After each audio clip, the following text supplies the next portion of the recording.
We have ignition and we have liftoff. Our eyes, our minds, our souls are moving out through the universe.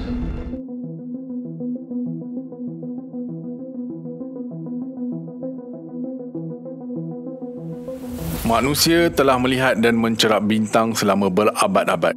Tertanya-tanya apa yang terdapat di luar sana di angkasa lepas. Zaman berubah maka ilmu bercambah.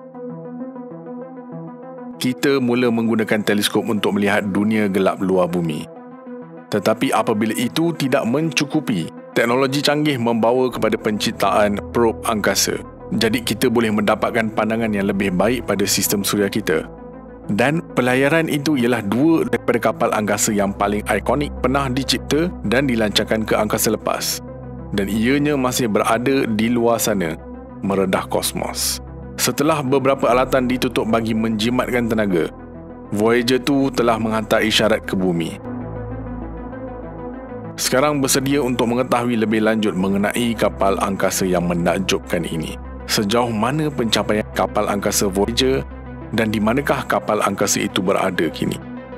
Dalam sejarah penerbangan angkasa lepas, hanya 5 kapal angkasa yang dilancarkan oleh manusia mempunyai momentum untuk meninggalkan sistem suria kita.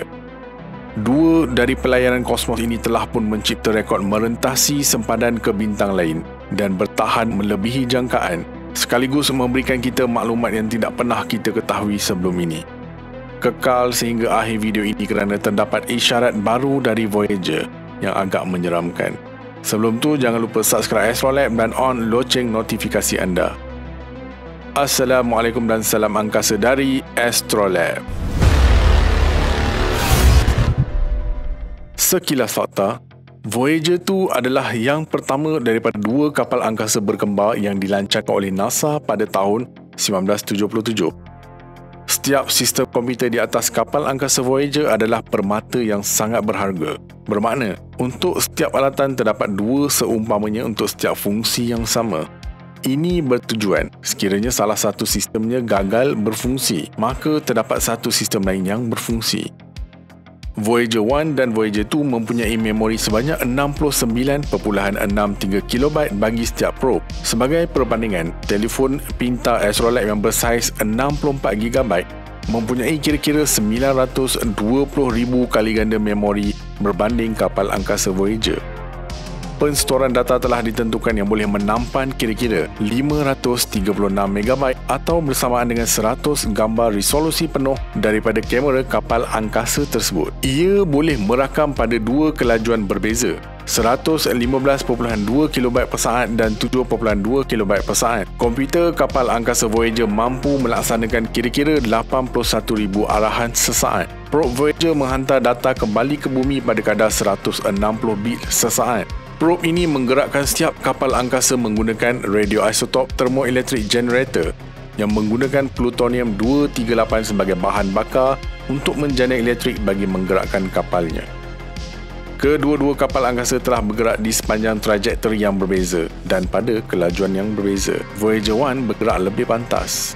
Kedua-dua kapal angkasa direka untuk meneroka planet luar sistem suria menggunakan teknik yang dipanggil sebagai bantuan graviti untuk bergerak dari satu planet ke planet seterusnya semasa penjajaran yang jarang-jarang sekali berlaku, yakni setiap 175 tahun sekali. Voyager 1 dilancarkan 16 hari kemudian daripada kembarnya pada trajektori yang lebih pantas, melengkapkan penerbangan Mushtari dan Zuhal pada November 1980. Walaupun Voyager 2 telah ditetapkan pada laluan yang sedikit berbeza, laluan itu juga akan membawanya ke Mushtari dan Zuhal, tetapi kemudian ke Uranus dan Neptune, di mana ia menangkap gambar pertama, satu-satunya imej jarak dekat gergasi gas. Voyager 2 tiba di Mushtari pada Julai 1979, 4 bulan selepas kembarnya dan hampir 2 tahun selepas ia dilancarkan dari Pusat Angkasa Kennedy NASA. Kamera kapal angkasa sama seperti Voyager 1 mengambil banyak gambar menakjubkan planet terbesar sistem suria kita. Imej yang dipertingkatkan dengan warna ini telah diambil sejauh 9.9 juta kilometer dari gergasi gas itu dan mendedahkan butiran yang menakjubkan dan kompleks tentang pembentukan awan Mushtari yang berpusar. Bentuk bujur berwarna coklat luar biasa ini mungkin merupakan lubang yang panjang di lapisan awan atas yang boleh dilihat di bahagian atas imej ini, manakala jaringan awan putih kelihatan di bahagian bawah.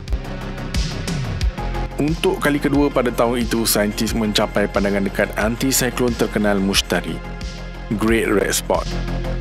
Pusaran ribut merah gergasi yang menakjubkan boleh dilihat di bahagian atas imej, manakala ribut putih yang lebih kecil tetapi masih kuat berpusar tepat di bawahnya.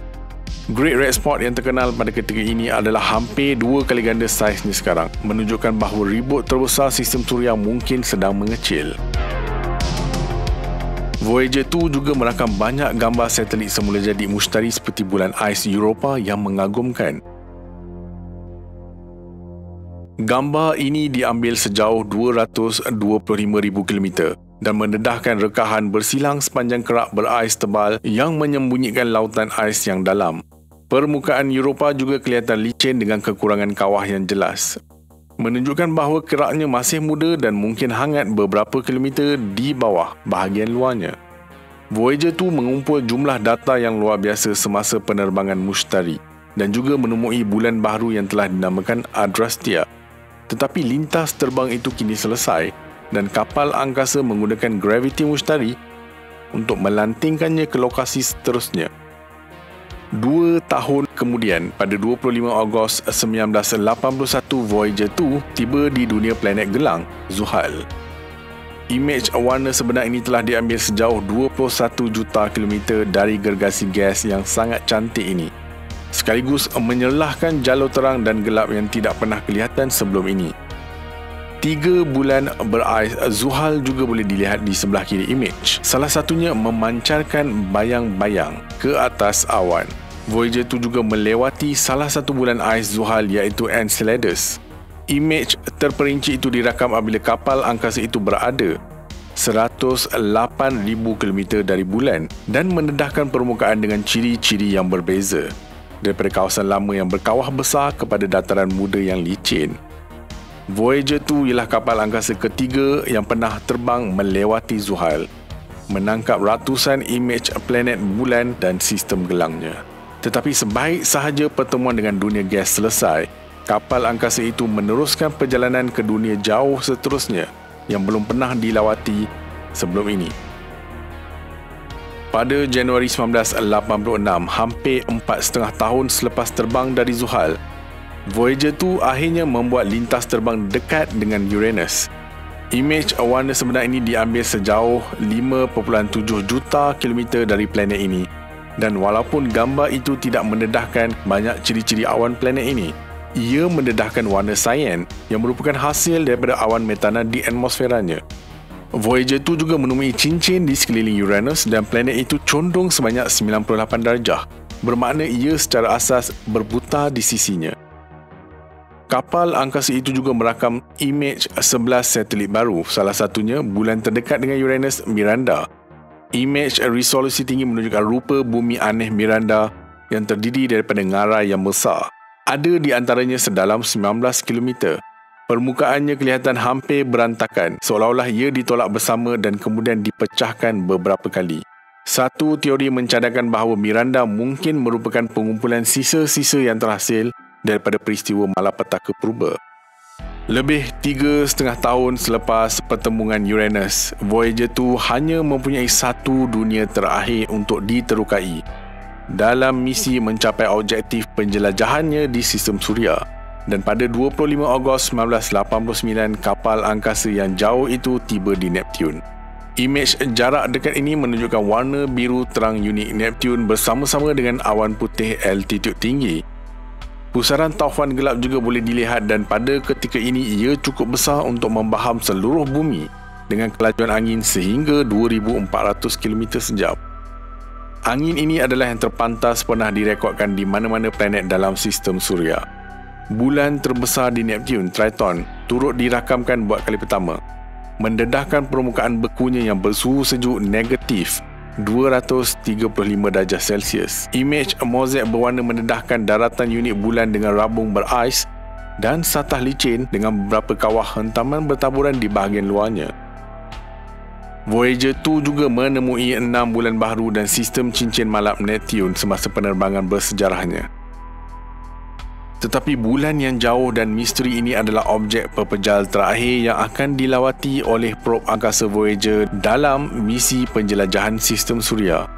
Hampir 18 tahun selepas pertemuannya dengan Neptune dan bulan-bulannya, Voyager 2 melintasi kejutan penambatan ke kawasan bergelora yang dikenali sebagai heliosheath. Rantau di mana angin suria menjadi perlahan dan panas secara tiba-tiba apabila ia berhadapan dengan angin antarbintang.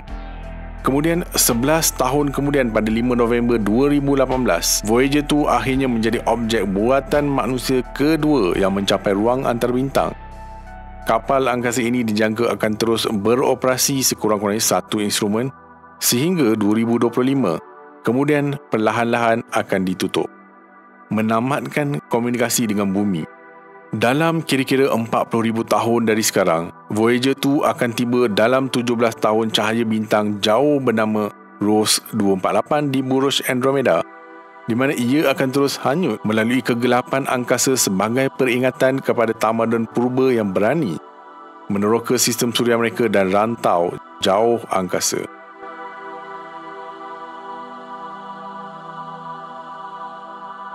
Dalam pada itu, Voyager 1 yang telah pun merentas jauh ke angkasa menghantar isyarat misteri.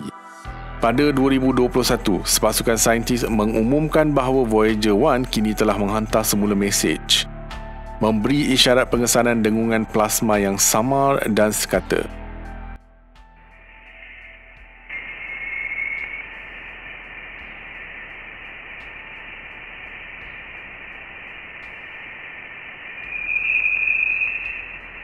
Bunyi dengung misteri ini merupakan plasma yang berpunca dari bintang lain. Voyager 1 berada sejauh 23 bilion kilometer dari bumi. Voyager 1 mencipta rekod sebagai kapal angkasa yang hampir mencapai jarak 1 hari cahaya dari bumi.